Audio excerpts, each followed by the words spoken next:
So I want to do this video as it relates to gun control, essentially. And Zero Hedge has a very interesting article up. If the public shouldn't have them, why does the IRS need AR-15 assault rifles? And that's a damn good question. Why would a tax agency, which essentially is administrative, I mean, right, need AR-15s? And they make a point, where is it in here? How there's more federal agencies now with weapons that they now outnumber the U.S. Marines. And we're talking about non-combat roles. Many of which they go to the next length of saying are not even really law enforcement, like don't even do like law enforcement work. So why do they have these weapons? The answer is simple. And I thought about this after this little Orlando incident. And I said, well, man, were those Democrats so freaking fast to put out legislation, it'd make your head spin. And it got all 4 pieces of legislation got shut down by the Republicans.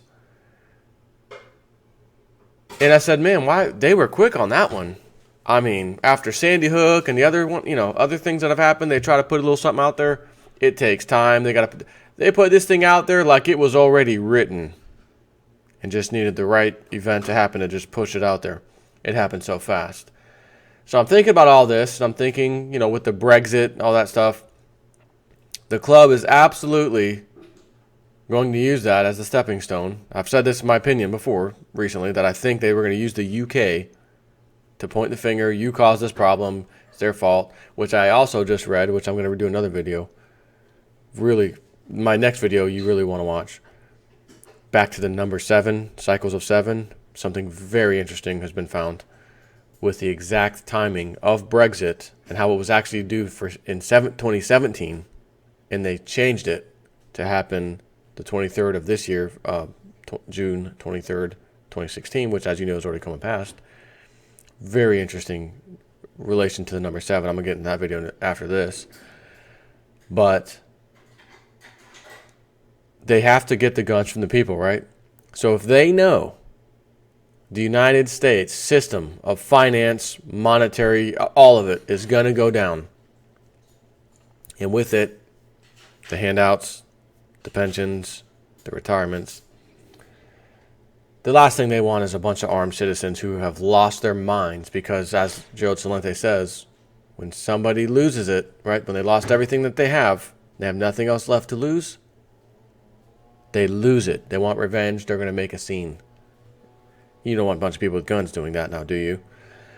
So when I see that happening that quick with this legislation, it tells me, I believe anyways, that these people know, these at least certain politicians and the elite, absolutely the elite, know that the time is near to start pulling the trigger on the economy, which, as you just saw with the Brexit happening, and right before Brexit happening, we have this shooting in Orlando taking place where they instantly try to go for the guns. Thank goodness it didn't pass. There was 4 different pieces to that legislation, by the way. So it seems to me that they're in a hurry to grab these guns, which would also seem to me, as I've said last year, by the way, you can expect these little shooting incidents and whatnot to happen more frequently because they can get worse, and more frequently, they can really try to push for gun control in Congress. So if we just had this one happen in Orlando, and then all of a sudden, soon after, oh my gosh, instead of a year going by or so like some of these other ones, or 6 to 8 months going by, oh my gosh, it's only been 2 weeks or a month or whatever it is, another one just happened. And then you'll have the same crowd in Congress, see, we need to do something about this. Meanwhile, the federal government, mostly including agencies we're going to discuss here, have no business even needing a gun or, a billion rounds of ammunition. One has to question why they're doing that. They don't want you to have it, but they want all these different agencies to have it, including one that just collects taxes and some other interesting ones that you're going to say, again, and I covered this when it happened. Social Security Administration has now armed personnel. Social Security, and what did we speculate when I did that video? And it's not even a speculation. This is going to be painfully obvious in the future. When you tell a retired person, again, who has lost everything and has nothing else left to lose and his retirement's gone, he's not going to come there with a sign like he used to that says, we want reform, government reform, when he's starving to death. He's going to come locked and loaded. It's how he or she, I should say, is going to come. And he's going to say, I'm not burdening my kids. I'm not going to do this to my wife. I'm going out. Not going to say a word to anybody. Lock and load. Go down there and cause a scene. And those, by the way, when those happen, I don't believe for 1 second will be fake. Those will probably be the real ones. We don't have to question this lady behind a green screen with the lights bouncing off of her glasses while she's pretending to be outside and lost her son in Orlando. And you can see the giant circular teleprompter-looking light on her eye. You can see the giant circular light, and you can even see an exit sign in the back distance, all reflecting off her glasses, supposedly standing in the streets of Orlando in broad daylight. Right. So I'd like to read you this article. Here we go again. Zero Hedge. Stuck in the aftermath of a horrific shooting, and all politicians think to do is scheme about how to take more rights from the citizens. There are no good guys here. The Democrats want to railroad over due process by denying firearms to people on Orwellian watch lists, while Republicans plot to give the FBI more warrantless surveillance powers. This is the authoritarian knee-jerk response to tragedy we get from the U.S. Congress.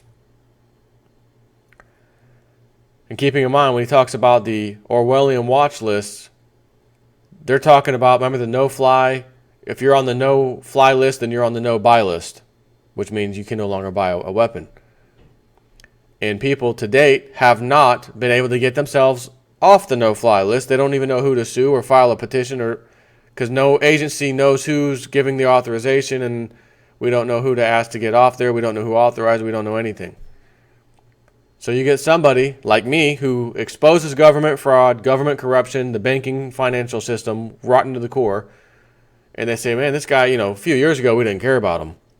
But now in the year 2021, man, this guy's got, 200,000 subscribers. That would be great if I did, by the way. 200,000 subscribers. He's really getting the information out there. We're going to put some pressure on this guy. Put him on the no-fly, no-buy list. And then what do? Not that I fly very much, but I already have the weapons that I want to protect my family with already. But should I want to go, that's a cool new gun, I'd like to go to take the shooting range, have some fun at the shooting range. I'm sorry, sir, you can't buy this. You're on the no-fly, no-buy list. Yep, hold on, I've got a Florida concealed carry permit. What are you talking about? It doesn't matter, sir. You're on a different federal database that says you can't buy it. So now I, with zero due process of law, that put me on the list, have to now go out and figure out who do I sue, who do I petition. And is it going to be a jury of peers that decides whether? No, it's going to be some unelected bureaucrat like the FISA court. No one knows who they are. They just issue warrants and things underground, and even then don't even have to issue a warrant. Just issue an okay letter. Go ahead and get the information. Give that to Verizon or Bright House, and now they can spy on you without them, while simultaneously giving them a gag order. So on to, before I get on another rant, let me continue on this. Hypocritically, when it comes to foreign policy, all we hear are incessant calls for more militarism, more war, and more regime change. As I warned in yesterday's post, is the Syrian war about to experience a major escalation? 51 State Department officials just issued a cable calling for the bombing of Syria's Bashar al-Assad, an event likely to lead to direct confrontation with Russia. Now, you have to understand something. Again, I got to go back to Lindsey Williams because he called this right. Back in 2010, as a matter of fact, as I've said before, you can go search YouTube right now for JSNIP4's Lindsey Williams update video from October 2010, when I just heard that he talked to his elite friend, and his elite friend said, We're essentially going to overthrow the Middle East nations, starting with Egypt, going to Yemen, going to Libya, going to Syria, and I think after Syria, he said, would be Saudi Arabia, which would then cause the oil prices to skyrocket like you've never seen before, including past the $150 barrel mark in 2008 that he also correctly predicted. And we got stuck on Syria. We did go through Egypt. Muslim Brotherhood got it just like he said they would. Yemen, same story. Libya, same story. And now we're trying to get past Assad in Syria, and we can't. And this has been going on for the last few years. Again, this was supposed to happen in the early part of 2011, which it did, but we got stopped in Syria. So 2011, 12, 13, 14, 15, 16, almost 6 more months, and we're 6 years into this. In 6 more months. And we haven't gotten past that guy. So if this is a part of an agenda that the club wanted to pull off, and they really need to get things going, because they've tried out every which way and they can't succeed, now they really need to do it. It is not shocking to me to hear that 51 State Department officials have just issued a cable, as in just now, asking for the bombing of al-Assad. Why? Why all of a sudden? Did some new information, they're going to show fake beheading video? I mean, what is this? I don't see anything new. Why all of a sudden is this spike in, again, unelected 51 State Department officials? These are known as minions of the club. While all of that is bad enough, the U.S. government continues to eagerly and aggressively arm non-defense federal employees with weapons of war. As Adam Andrzejewski of Open the Books and former U.S. Senator Tom Coburn noted in a recent Wall Street Journal op-ed, the number of non-defense department federal officers authorized to make arrests and carry firearms, 200,000, now exceeds the number of U.S. Marines, which is only 182,000. For more, let's take a look at a few excerpts from the piece, Why Does the IRS Need Guns?, which is from the Wall Street Journal. Special agents at the IRS equipped with AR-15 military-style rifles, Health and Human Services Special Office of Inspector General agents, being trained by the Army's Special Forces contractors, the Department of Veterans Affairs arming 3,700 employees. The number of non-defense department federal officers authorized to make arrests and carry firearms, 200,000, now exceeds the number of U.S. Marines, 182,000. In its escalating arms and ammo stockpiling, this federal arms race is unlike anything in history. Over the last 20 years, the number of these federal officers with arrest and firearm authority has nearly tripled to over 200,000 today, when it was only 74,000+ in 1996. What exactly is the Obama administration up to? On Friday, June 17th, our organization, American Transparency, is releasing its OpenTheBooks.com oversight report on the militarization of America. And no, by the way, it doesn't include citizens. This is strictly federal. So all this nonsense you hear on TV, these militia groups, right-wing, we're not talking about that at all. We're talking about the government doing this well in advance and continuing today for some unknown reason. Except there is a reason, and you know darn well what it is. The United States of America is going into third world status in the near future when the whole banking and financial system gets destroyed by these elitists, and they have to deal with their trillions and trillions and trillions and trillions of debt accumulated across the world so they can pull in their new world order. You can't have an armed citizenry when that goes down. And if you do have an armed citizenry, plan B we're going to have to fight that armed citizenry. Enter 200,000 armed and growing. And while you may say, well, that's laughable because there's millions upon millions upon millions of armed citizens in this country and even more millions of guns because these citizens own more than one gun. And while I would say, yes, I agree, you can easily send in 10 or 15,000 armed federal, we'll call them federal police, as John Teeter called them, federalized police, to go right in and know exactly Again, every we don't want gun registration. We don't want a gun database in this country because it always leads to, tyrannical takeover, and they come for your guns. So we don't want that in America. Okay, you don't have to have it, but you got to get a federal background check every time you apply to get a gun. So you call the gun store calls a special hotline to the feds. Essentially, they say we usually have an answer in 10 minutes.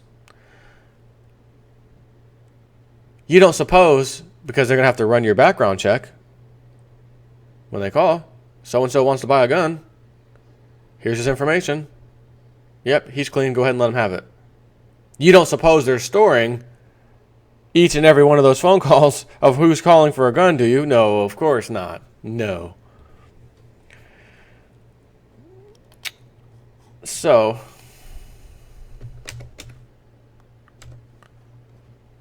what's up with the Zero Hedge site, man? Sometimes it just freezes up on me. So what exactly is the Obama administration up to? On the June 17th, our organization, American Transparency, is releasing its openbooks.com oversight report on the militarization of America. The report catalogs federal purchases of guns, ammunition, and military-style equipment by seemingly bureaucratic federal agencies.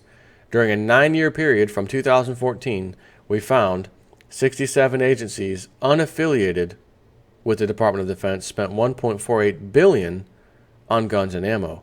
Of that total, $335.1 million was spent by agencies traditionally viewed as regulatory or administrative, such as the Smithsonian Institute and the U.S. Mint. The IRS service, which has 2,316 special agents, spent nearly $11 million on guns, ammunition, and military-style equipment. That's nearly $5,000 in gear for each agent, by the way.